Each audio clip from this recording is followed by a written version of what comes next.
Hi, I'm Nicole Collins, and welcome to my channel. Last week, we had a conversation about that pile of mail that sits there after you lost your spouse, your husband, your partner, and you start getting mail with his name on it. And it can be really upsetting to see that mail sitting there. When I lost my partner, Christian, in 2023, I I received his mail for, I think, years after that, just advertisements, credit card offers. It was brutal. But the problem is that some of that mail does have really important information in it for you that could help secure your financial future. So I want to talk about some strategies in order to deal with that mail in this video, what things to look for, and then what can wait. So, first thing is, it's really windy where I am. My hair looked really cute until this video, and it totally doesn't look cute right now. I can see it, and it's not a cute look, but I'm just gonna go with it, and hopefully you can get through this really bad hair day of mine, and now it's on my face, so whatever. The thing is with the mail, if it is daunting for you, as it was for me, don't do it alone. See if you can have someone sort it with you, make a cup of tea, coffee, glass of wine, have a friend sit with you, have a friend do it if possible. Potentially a sibling or one of your children, although that it might be a lot for your children as well. I think you'll naturally figure out who's up to the task. I'm sure you might be thinking of someone right now who might be able to help you with this.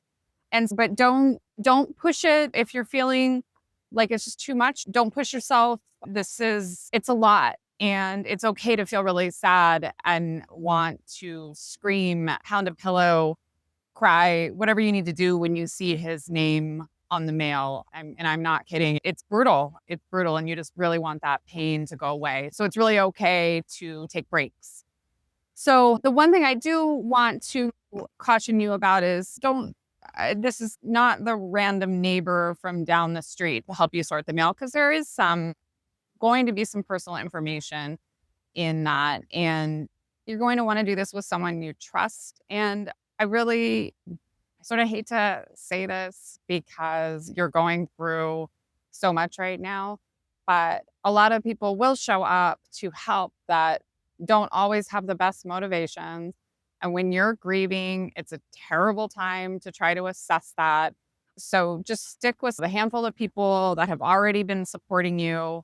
If, like I said, someone random down the street offers, and not saying that they're always nefarious. I don't want your mind to go to places that it doesn't need to go to when you're grieving. It's already so much. But the perpetrator can often be someone that you know. So it's just something to be aware of. I don't want to be paranoid about all people. I would say the majority of people are really good and want to help, but it's just something to be aware of. So sorting the mail, there's going to be personal information, there's going to be financial information, potentially legal information. Just do it with someone you already trust. Okay, so you're sitting down, maybe with your person, maybe with your cup of tea, and you're going through that stack of bills. Another thing that I think I suggested in the last video, I can't remember, but if I didn't, sometimes it's good to just set a time on your calendar each week or each day to do this activity. It will help you to know, say it's 10 o'clock and you just sit down after maybe you take your morning walk or do what you do in the morning, then you just hit that stack of mail. And sometimes if you can combine it with another habit, it's called habit stacking. You can look that up on the interwebs and or ChatGPT, whatever LLM you use, and tell you a little bit more about it. But sometimes if you can stack a habit with another habit, it's easier to get that new habit done. So sorting the mail, you might want to just pick that time. And so then have the friend come at that time, have your tea waiting for you, your coffee. It's totally okay if you drink a glass of wine at 10 a.m. I give you full permission. Just try not to make that too much of a habit. Okay, so now what to look for in the mail. The first thing you want to do is look for any sort of automatic payments, indications of automatic payments. Now, sometimes if you've switched to paperless billing, you might not be getting notices for your paperless billing. And so we'll talk about that in another video. Right now, we're just talking about physical mail, and we'll get to automatic payments and that type of stuff in another video. But just want to start to look for any any envelopes that are indications of or receipts for automatic payments that may be coming out of his account. So maybe if your utilities, your phone, your cable, the heating oil, if you live in lovely New England like me and you got to have heating oil and all these other things to keep the house from freezing. So sometimes if those are set up to auto pay from his account, you want to put in a priority pile, because what happens when someone dies is that their account freezes. So then if you have those auto payments set up in his account, on his account, then potentially you're going to start getting shut off notices. Now, usually utilities don't just shut things off. I talked about this in the last video. You are going to get notices, but it's just a thing to start getting on top of, because that pile of things that you're going to need to deal with is going to build.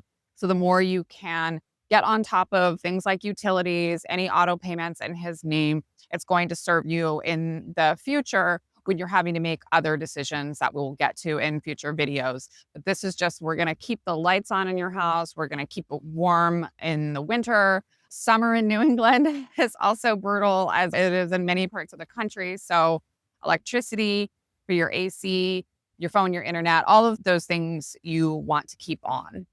So while you're sorting, this is another thing that your friend could do. They could be making a little journal. If you're already a really organized spreadsheet person, you and your friend could start making some spreadsheets about the bills, or maybe use some sort of bill automatic payment. If that's something that you already do, this is a really good time to continue to maintain that system. Might not be the best time to make a new system. If you are a systems person, by all means, a system will really serve you here. But when you're grieving, sometimes just getting those bills in a pile is all you can do. And that is enough. Let me tell you, that can be very taxing. I've done it. I'm a systems person, but all I could really do was get those bills in a pile and call it a day. So after you sort those auto pays and say, okay, this is great, you have identified some auto payments that are in his name on his account. Those are the ones you want to call first. So get those in a pile, open them up, and start making those calls. And it's something that that a friend could do with you. And the utilities companies are equipped for this. They should know how to handle this. And I just want to give you permission.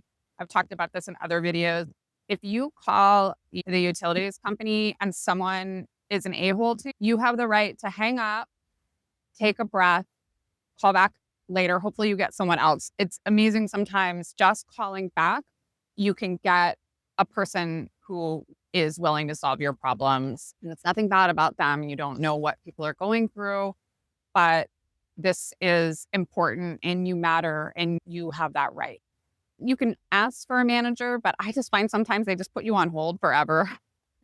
But you get however you want to handle it. But if a person isn't handling it well and you don't feel like they are listening and they care, just hang up and call back and get someone who does, because you will find somebody who does care. Okay, so now if those auto pays are on a joint account, the news is mostly good. But the law does change state by state. So you do want to research this, but it's not as urgent as a pile as anything that was just solely in his name. So I actually have some notes here. I'm going to refer to them because I just want to make sure I get this right. I pulled some of the main states that I hear from people in. In most of the country, a joint account is set up with what is called a right of survivorship. And that means the account will pass to the survivor.